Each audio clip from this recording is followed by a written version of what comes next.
Alhamdulillahi haqqa hamdi nahmaduhu wa nasta'inuhu wa nastaghfiruh wa na'udzu billahi min shururi anfusina wa min sayyiati a'malina may yahdihillahu fala mudilla lahu wa may yudlilhu fala hadiyalah. Asyhadu an la ilaha illallah wa asyhadu anna Muhammadan abduhu wa rasuluh. Allahumma shalli ala Muhammad wa ala ali Muhammad. Subhanaka la ilma lana illa ma 'allamtana innaka antal alimul hakim. Rabbi shrah li sadri wa yassir li amri wahlul 'uqdatam min lisani yafqahu qawli, amma ba'd. Bapak Ibu sedaya, kita berbahagia atas seluruh nikmat yang Allah berikan kepada kita.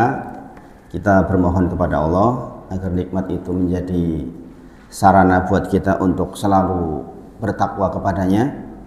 Kita sungguh-sungguh bermohon kepada Allah, sekecil apapun nikmat yang dimiliki atau dititipkan Allah kepada kita, bisa betul-betul kita gunakan seefektif mungkin untuk melaksanakan seluruh kegiatan ibadah kepada Allah Subhanahu wa taala.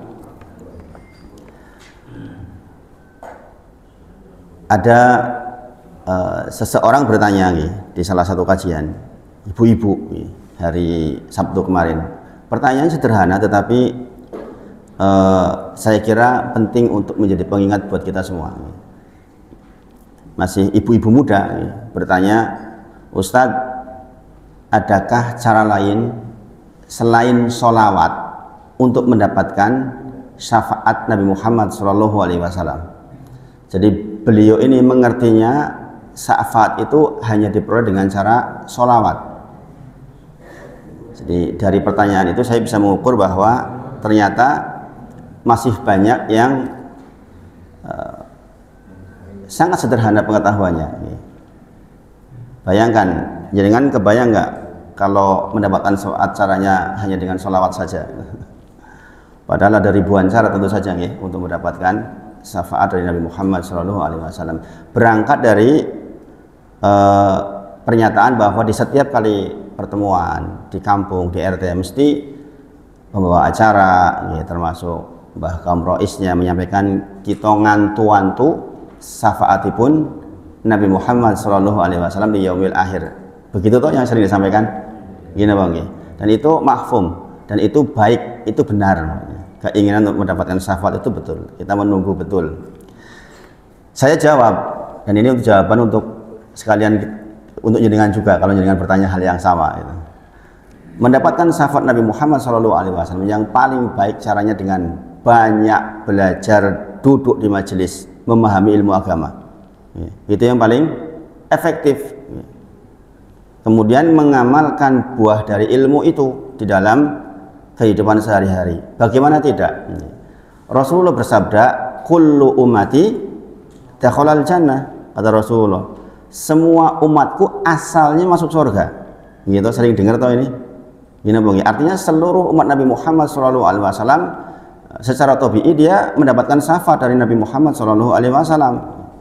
Illa man aba, kata Rasulullah, kecuali yang nggak mau. Kecuali yang nggak mau. Wah, sahabat bertanya, waman ya'ba ya Rasulullah, siapa yang nggak mau masuk surga ya Rasulullah? Siapa yang nggak mau masuk surga ya Rasulullah? Tentu saja mengherankan. Maka Rasulullah menjawab, waman ata'ani dakhalal jannah waman asoni dakhalan nar. Barang siapa yang taat kepadaku maka dia masuk surga, barang siapa yang mengingkariku maka masuk neraka. Dialah yang dialah yang nggak mau. Jadi secara asal sesungguhnya seluruhnya masuk surga kecuali yang nggak mau. Yang nggak mau siapa? Yang mengingkari Nabi Muhammad SAW. Nah sekarang bagaimana kita bisa efektif mentaati Nabi Muhammad SAW? Caranya tidak lain hanya dengan belajar. Bagaimana kita mau taat kalau yang diperintahkan nggak tahu, yang dilarang nggak tahu? Sebagaimana hadis arba'in yang sudah kita pelajari kemarin, yaitu tentang perintah dan larangan.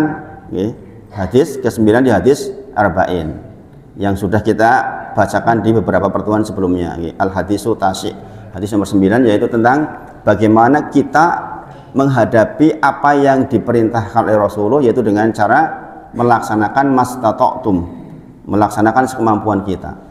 Berarti melaksanakan risalah Nabi Muhammad SAW yang berarti kita harus punya waktu untuk mempelajarinya. Gini apa nggih? Gini apa nggih? Jadi logikanya nyambung toh. Jadi kalau ingin dapat syafaat Nabi Muhammad SAW ya banyak belajar. Kemudian hasil pelajarannya diamalkan. Jadi sholawat itu salah satu zikir, salah satu zikir, salah satu pintu masuk untuk mendapatkan syafaat, iya. Tetapi itu bukan satu-satunya, bahkan itu sebagian kecil dari sebagian besar cara kita mendapatkan syafaat Nabi Muhammad SAW. Mudah-mudahan ini bisa menjadi pengingat buat kita semua untuk terus semangat di dalam belajar ilmu agama khususnya, karena memang ini secara asal adalah kewajiban kita. Secara asal adalah kewajiban kita. Thalabul ilmi fardhatun ala kulli muslimin wa muslimatin. Orang gelem memang kewajiban. Jadi kalau yang nggak mau menyempatkan belajar ya lantas siapa yang diikuti? Kita disuruh mengikuti Nabi Muhammad SAW. Nabi Muhammad SAW bersabda, "Thalabul ilmi fardhatun ala kulli muslimin wa muslimatin." Memang kewajiban setiap muslimin dan muslimah. Maka Bapak Ibu sedaya, kita replay ke belakang bahwa kita sudah melakukan banyak pembelajaran, insya Allah kita lihat lagi dilihat lagi tentang hasil pembelajaran kita sudah seberapa ngaruhkah terhadap kehidupan kita. Di salah satu masjid yang kajiannya khusus tentang tamasya ke negeri akhirat, bicara kematian.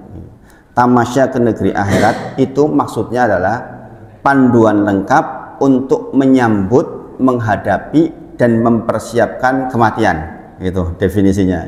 Panduan lengkap untuk menyambut, menghadapi kematian dan mempersiapkan kematian. Salah satu subjudulnya adalah memohon kepada Allah agar tidak terjebak kepada angan-angan. Itu salah satunya. Salah satu subjudulnya adalah jangan sampai kita terjebak dari angan-angan. Dan setiap kali habis ngaji, untuk satu subjudul kita evaluasi. Apa pengaruhnya judul ini kepada kehidupan kita? Contoh persoalan angan-angan. Tadi bahaya sekali, kalau jenengan panjang angan-angan itu bahaya sekali.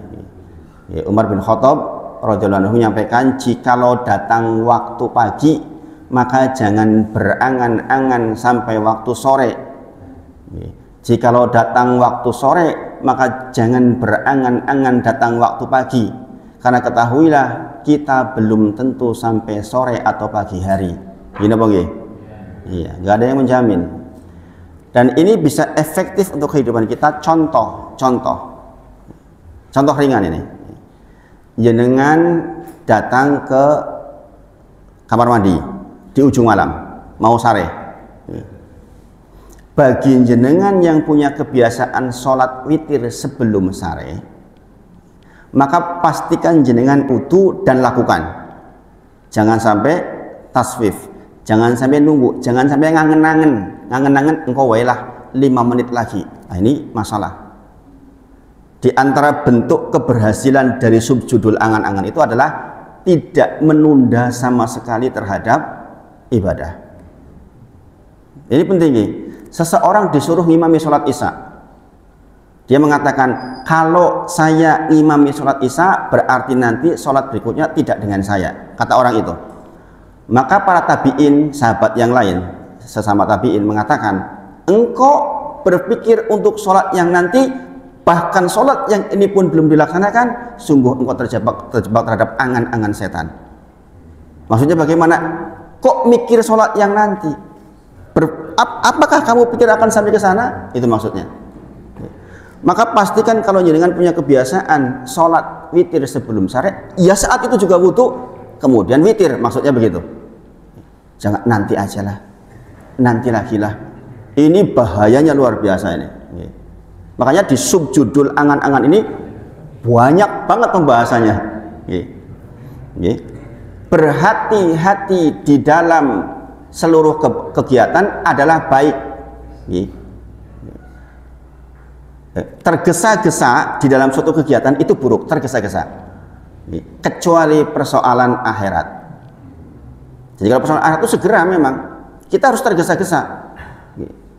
Salah seorang tabi'in menjelang meninggal dunia, menangis, air matanya keluar. Ditanya, kenapa engkau sebegitu kerasnya terhadap akhir masamu ini? Dia mengatakan, bukankah ketika kita memacu kuda di dalam pacuan kuda, maka di ujung pacuan itu kuda itu akan ngeden sekuat tenaga untuk sampai kepada finish? Ketahuilah finish saya sudah dekat. Maksudnya jangan berangan-angan, maksudnya bagaimana? Kita tuh seolah-olah di ujung finish itu loh Bapak-bapak, Ibu-ibu semuanya. Paham ya? Namanya balapan di ujung finish kan kita ngeden, ya enggak? Kalau untuk urusan akhirat ya begitu terus maksudnya. Ngeden terus. Seolah-olah kita tuh mau mati nanti begitu. Sekarang kita mau mati. Maka para ulama menyebut, tidaklah mereka berangkat ke tempat tidurnya kecuali pasti mereka berpikir bahwa inilah tidur terakhir saya. Ini penting Bapak Ibu.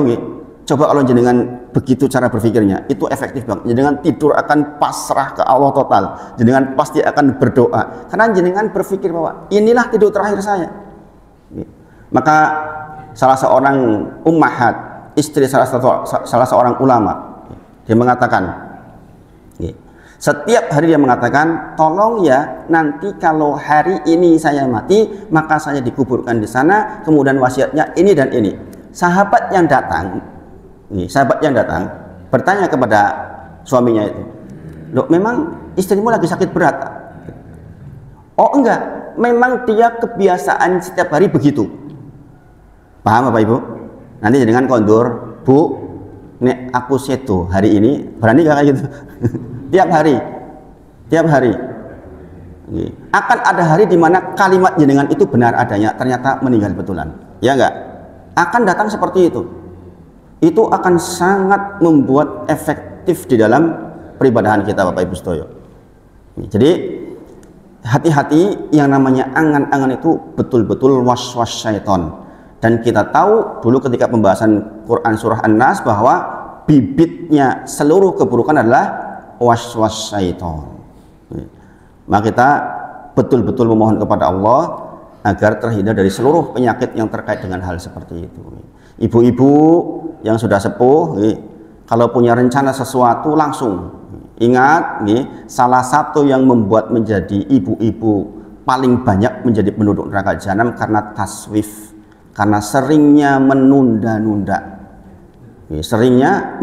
bahaya sekali. Kita tidak tahu umur kita sampai kapan, detik demi detik berlalu, dan kita tidak tahu, betul-betul tidak tahu. Ini bisa terjadi kepada siapa saja, tiba-tiba diambil oleh Allah Subhanahu Wa Taala. Sebulan yang lalu, 11 November itu, teman-teman teknik kimia itu kumpul, ketemu Pak Profesor Wahyudi. Sekarang sudah meninggal, rahimahullah ta'ala, semoga Allah merahmati beliau. Masih ceramah waktu itu, subhanallah. Coba jenengan berpikir enggak bahwa itu bisa terjadi dengan jenengan? Sekarang mungkin jenengan masih duduk seperti ini, kita tidak tahu seminggu ke depan. Dan ini untuk pun saya yang bicara seperti ini dengan penuh kesadaran bahwa sangat mungkin terjadi tiba-tiba diambil oleh Allah Subhanahu Wa Ta'ala. Kita tahu musim seperti ini, musim liburan. Saya kehilangan beberapa teman di musim liburan seperti ini. 1 tahun saya di matematika UGM, sebelum di teknik kimia saya sempat di matematika UGM, di MIPA. Saya punya teman sangat baik, Masya Allah. Teman seluruhnya dekat dengan beliau ini, Masya Allah. Meninggal ketika musim liburan seperti ini. Gara-gara apa? Saking penaknya anaknya diajak apa-apa itu bergaul itu enak. Sehingga sudah dalam kondisi capek, diajak temennya main ke Parangtritis jam 1:30 malam apa ya waktu itu. Pulang pakai kendaraan mungkin sudah capek, kecelakaan, meninggal. Masih muda banget waktu, baru sekitar 3 tahun lulus. Subhanallah. Coba sehat, bugar, baik orangnya, Masya Allah, supel, termasuk salah satu ketua di angkatan waktu itu, meninggal jam 1:30 malam itu. Subhanallah. Dan musim seperti ini banyak terjadi. Jadi kan tahu moda transportasi yang menjadi wasilah pencabut nyawa paling banyak di Indonesia itu apa? Motor. Gini Bang. Kalau musim mudik 1.500, 2.000 yang meninggal, ya enggak? 3.000 tahun lalu 3.200-an yang meninggal. Bayangin, kita tidak pernah menyangka boncengan sama suami istri, tahu-tahu di mana terjadi kecelakaan, subhanallah. Maka Bapak Ibu, sungguh mengingat tentang yaumil akhir itu menjadi penting sehingga terhindar dari penyakit yang namanya penyakit angan-angan yang sangat berbahaya. Ya, sekali lagi, menghindari penyakit angan-angan berarti dengan segera melakukan sesuatu tanpa taswif, tanpa menunda sama sekali. Coba jenengan nanti rasakan ya Bapak Ibu. Jenengan perhatikan apa yang saya sampaikan pagi ini. Jenengan akan merasakan betapa hidup jenengan efektif, nggak akan jenengan berani menunda. Demi Allah, jenengan akan berani menunda. Jenengan ke kamar mandi, kalau sudah batal pastikan jenengan wudhu lagi. Jaga dari supaya kita tetap dalam kondisi wudhu terus. Kalau jenengan biasa seperti itu, jenengan nggak akan taswif. Jenengan nggak akan berani keluar dari tempat buang kecuali jenengan sudah wudhu. Beneran Bapak Ibu. Lah kalau nggak wudhu sekarang, ternyata jenengan terjadi kematian dalam kondisi tidak bersuci, subhanallah. Eman-eman banget. Ya enggak? Maka kalau jenengan sudah biasa seperti itu, nggak akan berani yang namanya jenengan nggak dalam kondisi suci. Nah, itu terkait dengan hal yang saya kira penting untuk disampaikan supaya menjadi pengingat buat kita semua.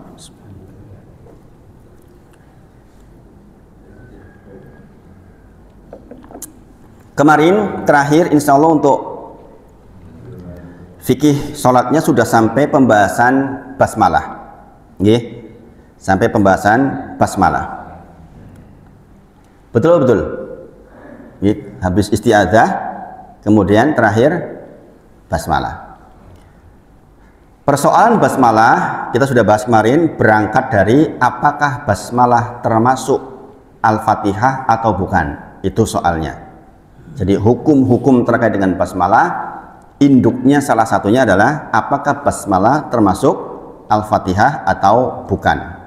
Yang kedua, apakah basmalah termasuk bagian dari masing-masing surat di dalam Al-Quran atau bukan.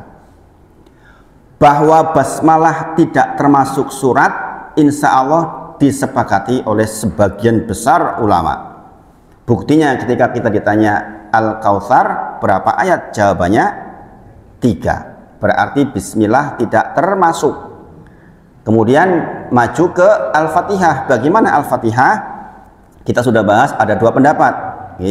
Di mazhab Malik khususnya, mereka menyebut basmalah bukan bagian dari Al-Fatihah. Bagaimana dengan 7 ayat yang diulang-ulang? Karena yang disebut oleh Rasulullah, Al-Fatihah adalah 7 ayat yang diulang-ulang. Maka di mazhab Malik, ayat terakhir itu dibagi jadi 2. Kita sudah bahas itu di pertemuan sebelumnya. Kemudian secara umum, dan itu yang tercetak di Al-Quran kita ini, bahwa bismillah termasuk di dalam Al-Fatihah ayat 1. Ini apa nggih? Itu yang mahfum dan menjadi standar hafalan para hufaz. Para hafiz Quran itu pakainya standar yang itu. Dan saya pun termasuk meyakini yang demikian. Kemudian berikutnya, kalau begitu, kalau jenengan termasuk yang bersepakat bahwa bismillah masuk dalam Al-Fatihah, berarti bismillah tidak boleh ditinggal di dalam sholat. Karena kembali ke dalil, la sholata liman lam yaqra bi fatihatil kitab. Tidak ada sholat, mboten dianggap sholat kalau tidak maos Al-Fatihah. Kalau bismillah masuk Al-Fatihah berarti include masuk di dalamnya. Gini apa nggih? Nah, itu berarti kita sepakat bahwa dibaca. Nah, sekarang dibacanya jahar atau sir ketika kita sholat jahar. Nah, itu persoalan berikutnya. Kenapa ini perlu dibahas? Karena kenyataannya di masyarakat ini jadi soal, bahkan jadi soal yang cukup runcing. Saya pulang ke Cilacap, kemudian saya diundang untuk ngimami sholat Jumat di salah satu masjid Muhammadiyah. Jangan perlu tahu Muhammadiyah di sana sedikit sekali, tapi masjidnya besar, bagus, jamaahnya banyak karena ngumpul dari mana-mana. Ketika saya mau maju, ngimami, maju ke mimbar, sebelum maju ke mimbar disentuh sama panitianya, sama takbir masjid. Ustadz, di sini bismillahnya sir, nggak keras. Begitu. Karena apa? Karena kalau di Cilacap secara asal bismillahnya jahar. Gini apa gini? Di masjid lain selain masjid itu semuanya jahar. Kalau nggak jahar jadi masalah. Nah, yang seperti ini maka kita harus tahu ilmunya. Tentu saja jenengan sudah tahu kesimpulannya bahwa baik sir maupun jahar masing-masing ada dalilnya. Kita perlu tahu untuk menguatkan keyakinan kita masing-masing. Sekali lagi, kalau bicara fikih bukan untuk menghukumi orang lain, untuk kenceng kepada diri kita, maksudnya kepada diri kita. Kadang-kadang dengan pengetahuan yang sedikit orang kenceng kepada orang lain, akhirnya jadi masalah, jadi soal. Nah, berarti kita sekarang pembahasannya adalah dalil terkait sir atau keras di dalam basmalah. Nanti jenengan bisa ambil kesimpulan. Yang pertama, pendapat yang pertama adalah pendapat madzhab Syafi'iyah, yaitu menjaharkan. Jahar maksudnya keras ya Bapak Ibu. Jahar artinya dikeraskan. Berarti ketika jenengan maos Al-Fatihah, Bismillahirrahmanirrahim. Alhamdulillahi Rabbil Alamin. Ini satu waktu saya pun praktekkan ini. Saya tidak selalu sir, kadang-kadang juga jahar untuk menegakkan sunnah. Jadi kalau ada dua dalil hadir yang dalilnya sama-sama marfu, sampai marfu artinya sampai ke Rasulullah ucapan itu, maka kita praktekkan dua-duanya.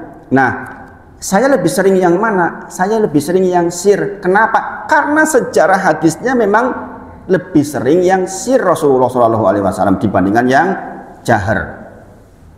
Tentu saja dengan menghormati kedua-dua pendapat. Itu terkait dengan yang meriwayatkan. Satunya Anas bin Malik, satunya Abu Hurairah.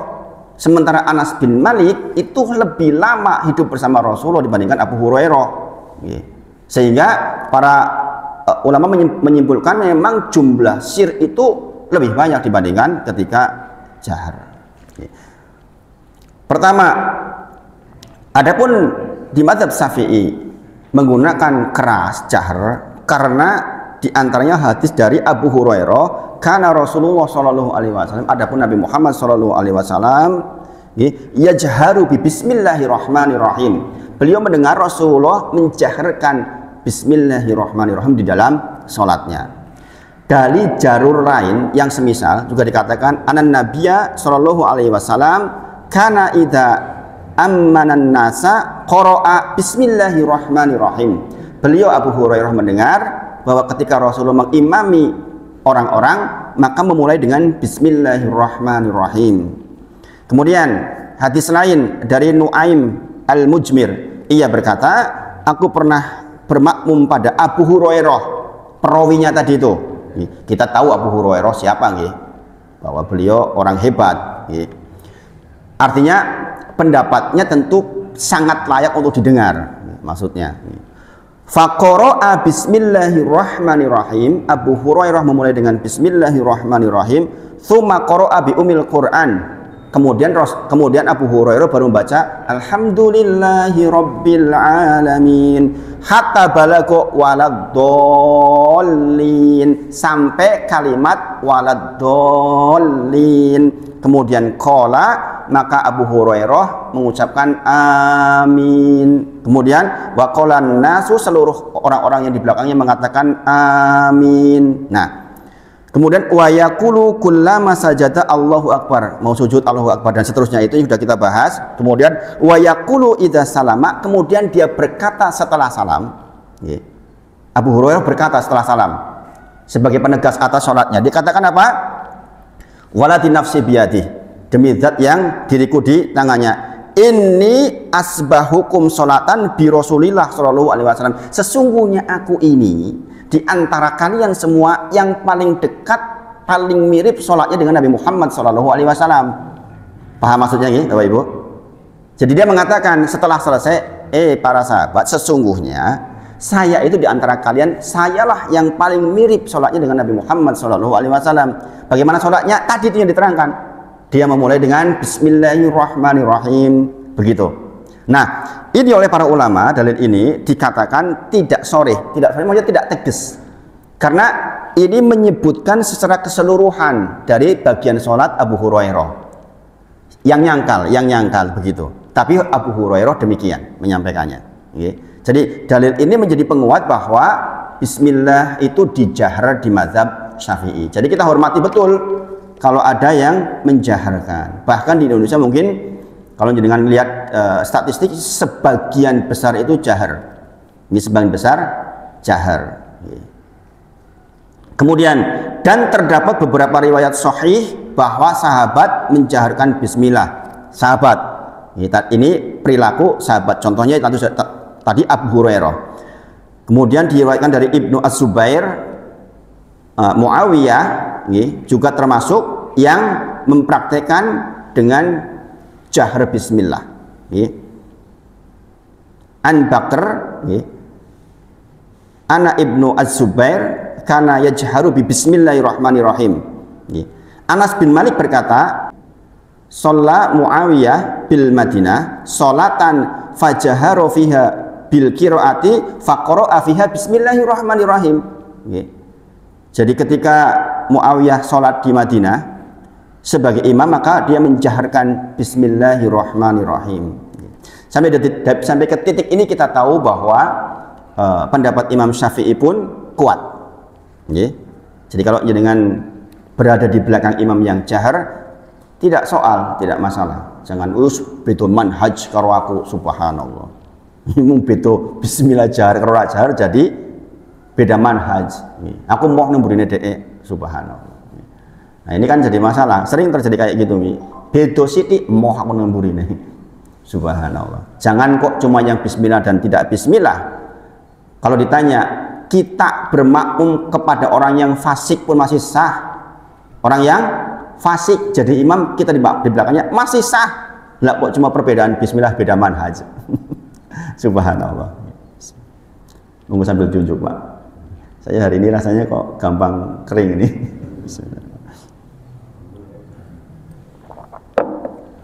Kemudian lambat-lambat pendapat yang kedua, sebagian ulama berpendapat bahwa bismillah disunahkan dibaca sir, dibaca lirih. Di antara yang berpendapat demikian ulama besar semua, Al-Bukhari, Imam Muslim, kemudian Ibnul Qayyim, kemudian sebagian besar mazhab Hanafiyah, Hanabilah dan lainnya. Makanya kalau jangan datang ke Mekah Madinah pasti disir, tapi masih terdengar toh di mic Bismillahirrahmanirrahim, gitu kan? Ya, karena meyakini bahwa Bismillah bagian dari Al-Fatihah, hanya bacanya di sir menurut pendapat Hanabilah. Apa dalilnya? Karena menurut mereka tidak ada dalil yang sharih, maksudnya tidak ada dalil tegas. Sebagaimana dalilnya Abu Hurairah dikatakan tidak sepenuhnya tegas. Karena membahas secara keseluruhan, tidak membahas khusus Bismillah. Hadis dari Anas bin Malik menjadi salah satu pegangan mereka dalam Sahihain. Anan Nabiyya sallallahu alaihi wasallam wa Abu Bakrin wa Umar wa Utsman, dikatakan mereka memulai sholat bilhamdulillahi rabbil alamin. Jadi mereka tidak mendengar ucapan Bismillahirrahmanirrahim. Dalam riwayat Muslim, sholaitu ma'a Rasulullah sallallahu alaihi wasallam. Kami sholat bersama dengan Rasulullah sallallahu alaihi wasallam. Wa Abu Bakrin, wa Umar, wa Utsman, ini semisal tapi lewat riwayat Muslim dikatakan falam asma ahadan minhum yaqra'u bismillahirrahmanirrahim. Kami tidak pernah mendengar satupun di antara mereka memulai dengan bismillahirrahmanirrahim. Kami nggak pernah mendengar yang seperti itu. Jadi riwayat Anas bin Malik. Pendapat ketiga, ulama Malikiyah berpendapat makruh membaca secara jahar. Karena mereka mengatakan bismillah bukan bagian dari Al-Fatihah. Al-Qarafi mengatakan yang lebih warok adalah tetap baca dalam rangka keluar dari khilaf, namun secara sir.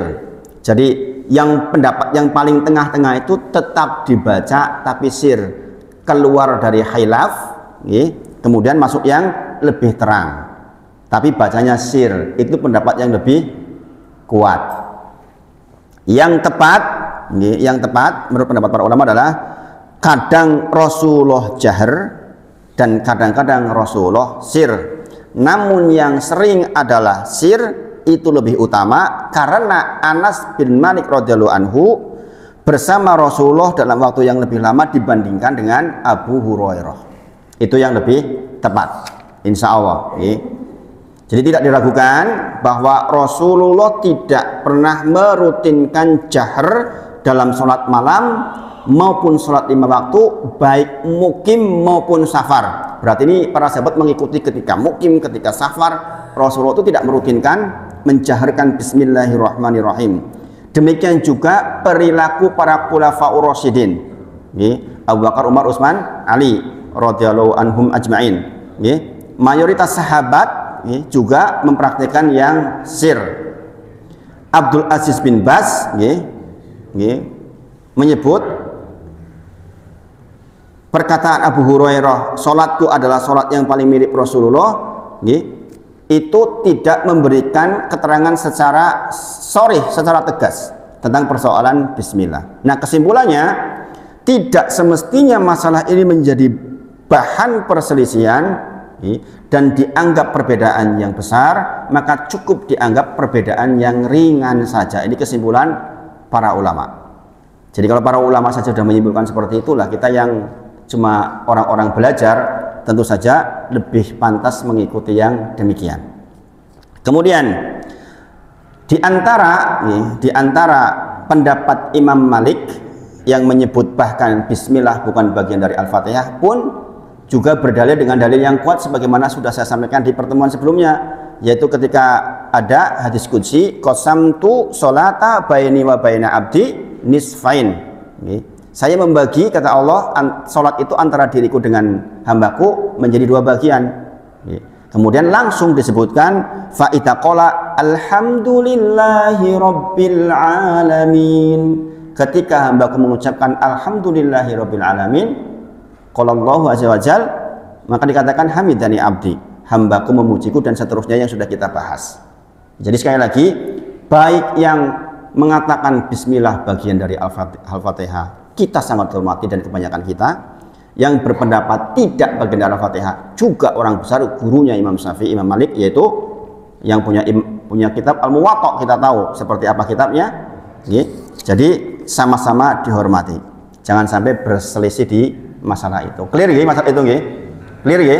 Jadi kalau jenengan ke kampung-kampung ngimam ya dijahar lah. Ya ora dijahar jadi masalah. Jangan kok di Cilacap di sini, di Jogja juga kalau di kampung-kampung kalau jenengan nggak dijahar sesepuan bisa masalah loh Bapak-bapak semuanya. Nggih. Ngene apa nggih Mas? Saya di daerah tertentu ada kajian ora dijahar wis ora itu mangkat jamaah. Kah imamnya kira jahar kok. Kayak aliran opo kayak gitu. Kita nggak mau ngalah yang kayak gitu, padahal kita tahu dalilnya. Nah yang seperti itu kita pahami.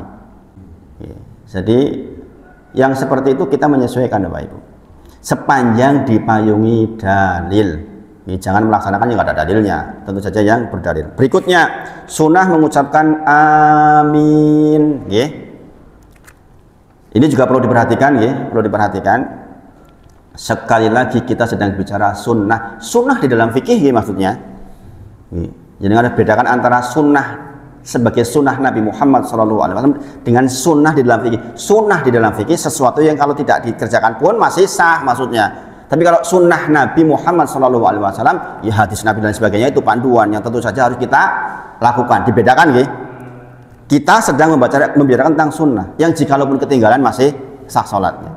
Jadi kalau ada perbedaan jangan bertengkar maksudnya. Karena tadi malam saya ceramah ini tentang amin, ada yang jadi masalah.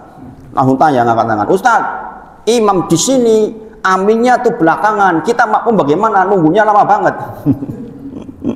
Nah itu nggih. Itu jadi soal. Nggih. Ini sunnah buat siapa? Ucapan amin. Sunnah buat imam, buat makmum, buat munfarid. Berarti jenengan kalau sholat sendirian di rumah mengucapkan amin atau tidak? Iya, karena ini sunnah untuk imam, untuk makmum, untuk munfarid. Tetap pakai.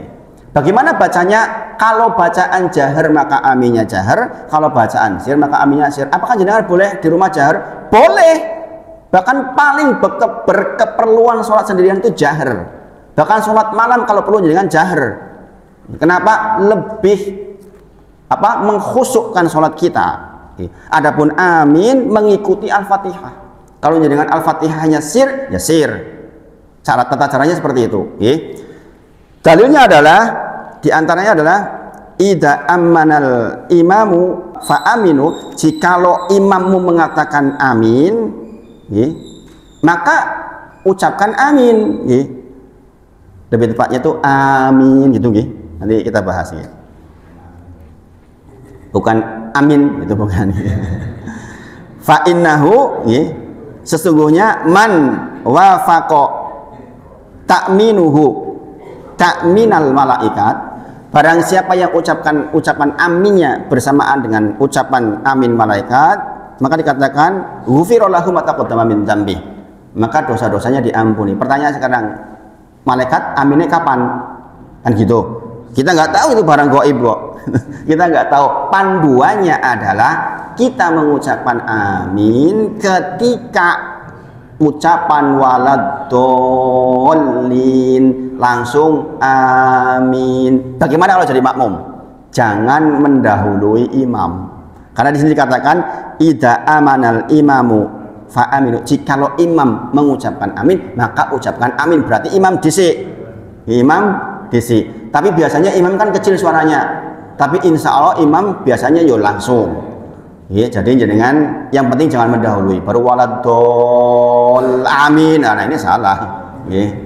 Nggak bareng malaikat jelas. Jadi barang siapa yang aminnya bareng malaikat dikatakan ghufira lahu ma taqaddama min dzambi. Kalimat ini penting Bapak Ibu. Jenengan perhatikan, kalau ada kalimat kok ghufira lahu ma taqaddama min dzambi, itu jenengan harus perhatiannya full.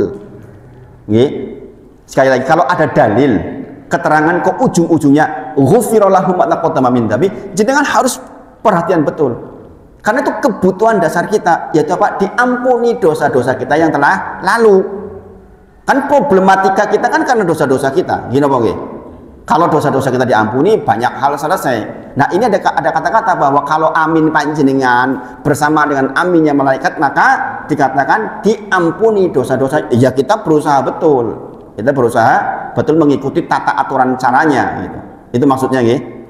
Kemudian riwayat lain dari Abu Hurairah, jika imam membaca ghairil maghdubi alaihim waladdallin, maka ucapkan amin langsung. Sekali lagi, itu buat kita ketika sholat sendiri jadi imam. Jadi makmum ada aturan khusus. Kemudian diriwayatkan dari Ibnu Juraij berkata, aku berkata kepada Atha, apakah Ibnu Zubair mengucapkan amin setelah baca Al-Fatihah? Maka beliau menjawab, benar. Dan makmum yang ada di belakangnya ikut mengucapkan amin hingga masjid bergemuruh karenanya. Jelas ya bahwa sunnah ini dilaksanakan dari sejak zaman dulu. Waktu dan tata caranya mengiringi imam bagi makmum, tidak mendahului. Ketika sendiri atau jadi imam, segera setelah Al-Fatihah selesai yaitu waladdallin, maka langsung amin. Kemudian kesimpulan hukum bacaan amin ini adalah sunnah. Sunnah. Sekarang bagaimana ucapannya? Beberapa kekeliruan. Amin artinya aman. Kalau jangan bahasanya amin artinya aman. Berarti keliru nggak itu? Keliru. Jadi harus minimal 2 harokat dan 2 harokat. Jadi amin atau amin 4 harokat boleh. Kemudian kesalahan berikutnya, kalau jenengan mengucapkannya 4 harokat ini, Amin. Keliru nggak? Kelirunya di mana? Tasdid, betul. Di mimnya di tasdid. Kalau mimnya di tasdid artinya orang yang menuju ke suatu tempat dalam bahasa Arab. Jadi kalau amin, kayak lo wong sing lagi mlaku kayak menuju ke sana, itu artinya. Kan? Kemudian kalau jenengan mau sukat ngaten amin. Apa artinya? Itu fi'il amr. Itu perintah. Berimanlah gitu. Waladdallin amin. Berimanlah gitu. Artinya. Kemudian kalau jenengan mengucapkan amin, artinya apa? Jujur. A-nya pendek, M-nya panjang. Itu artinya jujur. Maka yang betul adalah amin gitu. Atau yang prinsip bukan satu harokat maksudnya. Amin 2 harokat. Kalau di umi berarti di ayun amin gitu. Saya dipahami sampai di sini? Nah itu, ini ringan tentu saja soal ini. Kemudian berikutnya kita masuk sedikit sunnah berikutnya, yaitu sunnah membaca suratan setelah Al-Fatihah.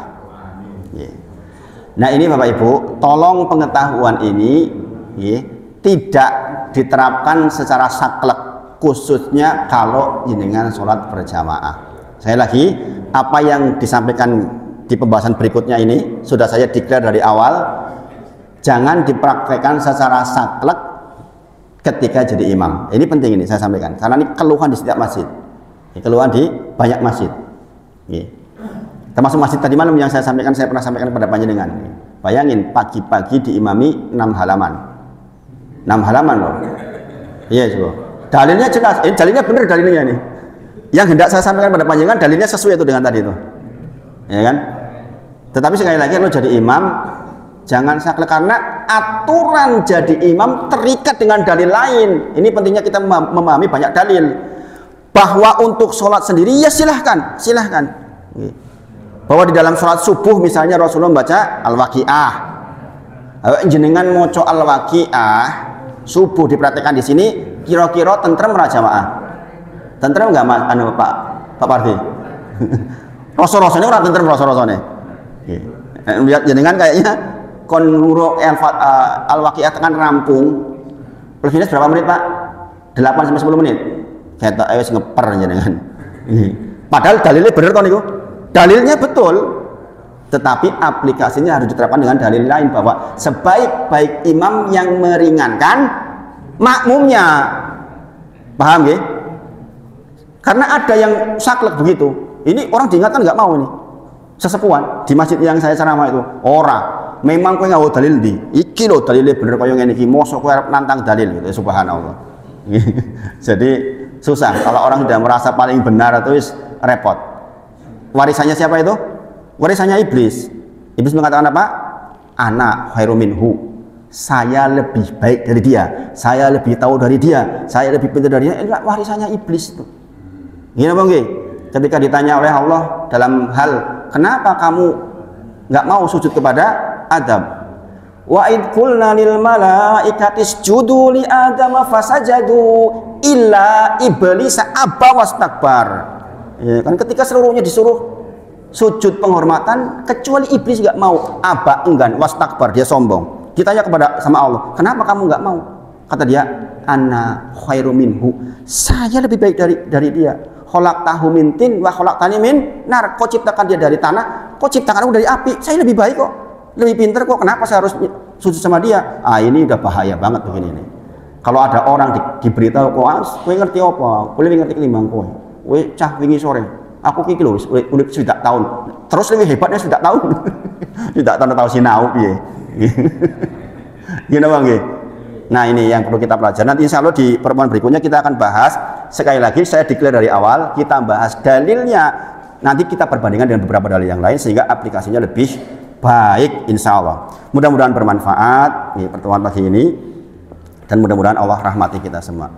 Ditutup dengan kafaratul majlis. Subhanakallahumma wa bihamdika asyhadu alla ilaha illa anta astaghfiruka wa atubu ilaik. Wa akhiru da'wana alhamdulillahirabbil alamin. Assalamualaikum warahmatullahi wabarakatuh. Kalau ada pertanyaan 1 2 monggo.